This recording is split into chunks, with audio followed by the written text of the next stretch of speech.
What are some of the juicy stories for LSU though, as they head into the meat of the offseason? SEC spring coaching meetings coming up, SEC media day coming up. What are some of the stories that LSU is leaving spring football with going into the offseason?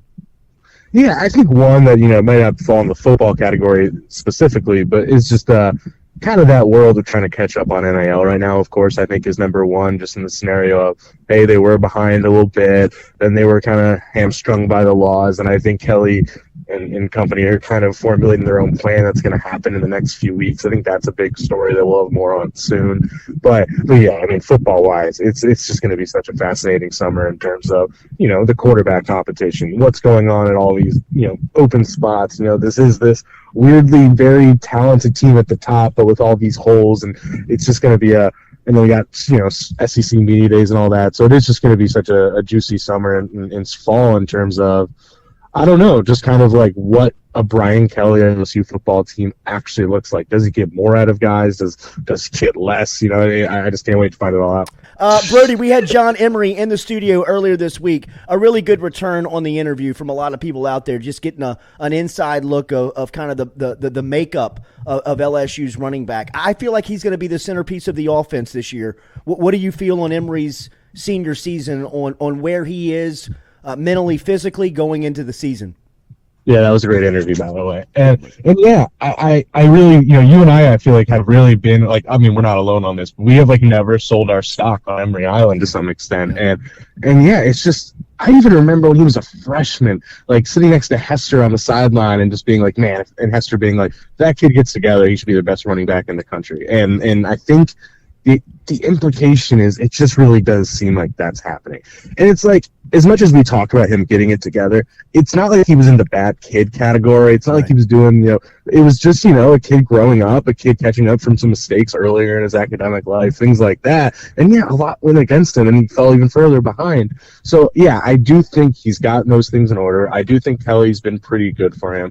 And the sadder part of last year was that I actually think he was turning the corner last summer. Like he was becoming that, but then he had to pay for the earlier, I guess, sins, for lack of a better word. So I really, and then that probably only emboldened him more. So I think he's in good position. I think he, has the right head on his shoulders right now, and he just looks physically like a stud.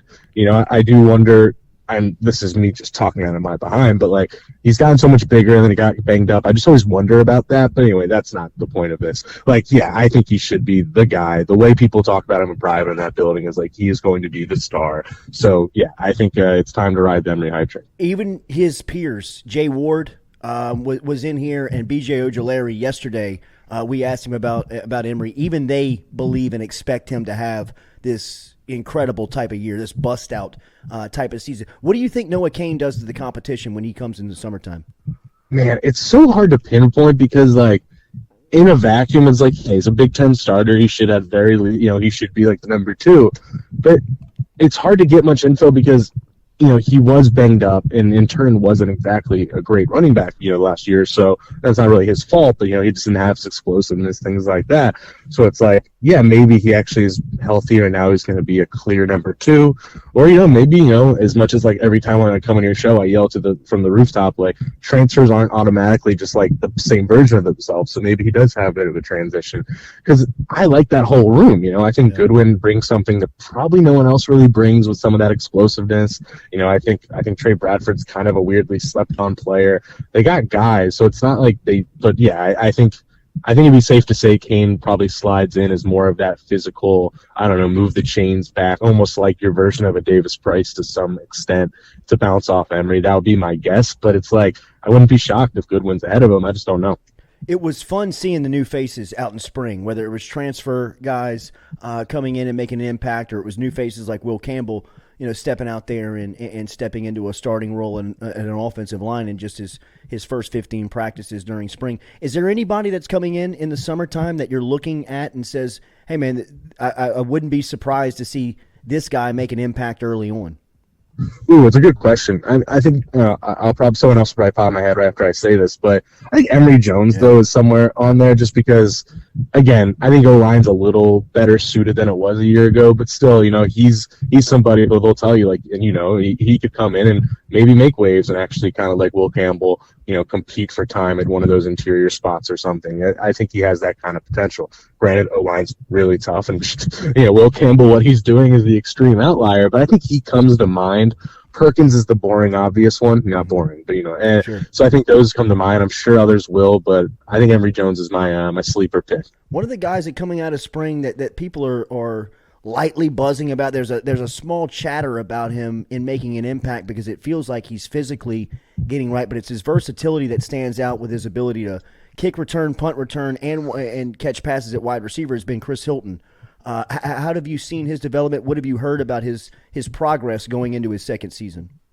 Yeah, I do think he is kind of the most slept on of that receiver group, and for obvious reason, right? He missed the overwhelming majority of last year. Didn't really get a breakout while like every other one of those freshmen did. So it adds up, and then you have Butte coming back. So it's like he's weirdly sixth on that list of guys you'd think of. But yeah, I mean, he's a guy who was a huge recruit. His you saw that breakaway speed and kind of like, man, this might be way out of line. Is there like a little Trey Palmer like kind of in like his, I don't know, skill set to some extent, but you saw that breakaway speed at times in that bowl game touchdown. And yeah, I think he had a really good spring. I think he's somebody they do trust, and I think you hit on the head. Versatility is the big thing. They're trying to find playmakers who can just be versatile and make plays. So yeah, I do think he's kind of, we all talk about Thomas and Besh and Neighbors, but I think he's one to watch for sure. So that's a great pick. BJ Ojulari was in here yesterday, and we were talking about his versatility, Brody, and kind of him being a 3-down player this year. There's some mock drafts that have him in the top 5, top 10 for next spring's draft. But I think this staff is trying to use him not differently, but more. What do you expect his role to be on this defense coming up under a first-year coordinator in Matt House? Yeah, I feel like Matt House is going to be very, not, this is nothing against the others, but I think Matt House is going to be very good for him just because, one, Matt House is a genuinely great defensive coordinator, but two, yeah, I think just the changing a little bit. You are going to see him sometimes, I don't know, with his hand down and as an edge, and you are going to see him as more of an outside linebacker, and you will see him, fall into coverage and all those things, and that's just highlighting him more because to some extent, yeah, he probably is never going to be, I don't know, like a normal interior, edge-stopping defensive end, but you have to find ways to zig and get the most out of this absurd athlete in front of you. And I think they kind of limited him in terms of, hey, you are this great edge rusher, but we're not going to figure out how to use you for the rest. So I do think they have a better kind of, plan for him, for lack of a better term, because the skill there is just absurd. Yeah, I mean, if he clicks, if he's used right, he is a top 10 pick, right? I mean, he has that kind of ability. And also, I think there's just some element of this should be a more sound defense in some ways. And I think maybe, the injuries last year just kind of, once they got into SEC play, it made it hard for some of those pass rushers to really stand out because everybody was out. So I think they have such a good D-line that someone like Ojulari could either, like, you have to double him or he's going to win a one-on-one. So I expect him to be the star of this defense for sure. And you briefly mentioned punt returner and kick returner. Who do you think takes on each role? Man, that's a good question. And I always, because it's a great question. It's one of those things I haven't asked about much. And I always want to be honest, but I don't want to lie to you guys. I don't have a great answer on that. I had heard Hilton. There was somebody else that someone was raving about, and I genuinely forget, and I just don't want to lie to you. Was it John Emery? Maybe. Oh, man. I remember that, like, Kelly talked really highly about a guy they were trying out a return, and I am just a terrible reporter and forget. No. Brody, was it Malik Neighbors? Great radio. Oh, it was Malik Neighbors. Was it Malik Neighbors, Brody? Yes, I think that's it. Yeah, yes. It was Malik Which is an Neighbors. interesting one, because I wouldn't have, like, inherently thought of that. He's not just, like, the super athlete, but the thing with him is everyone says he just finds ways to make plays, which is overly, and I can see him being really good there. So I'm interested in that. Hunter Fournette asks, #Ask Brody. Brody, who gets more sacks this season, Mason, Roy, Ojulari, or Gay? I mean, it's a great question, but, like, the answer is probably Ojulari, just by default. But I do love the question because it's like, if you were asking me who I don't know has, like, the best year, I'm picking Mason Smith. Yeah. I think Mason Smith is the best defensive lineman. Like, I think he is. There's a world where we were talking about him coming out of this year the way we talk about, I don't know, like Jordan Davis and Will Anderson in their own ways. I think he's that special. So I could see Mason Smith having, like, the most impactful year. but just the role he's in, he's probably not going to have as many quote unquote like tackles for loss and all that. So Ojulari is my answer there. I think Dave's going to have a good year, but I think the role he's in, it's not like as set up to get every sack like Ojulari is. And Roy, it seems like they have him at nose right now, so it's kind of hard to see him getting a ton of sacks, but he obviously will, really create some havoc in there that'll open things up for everyone.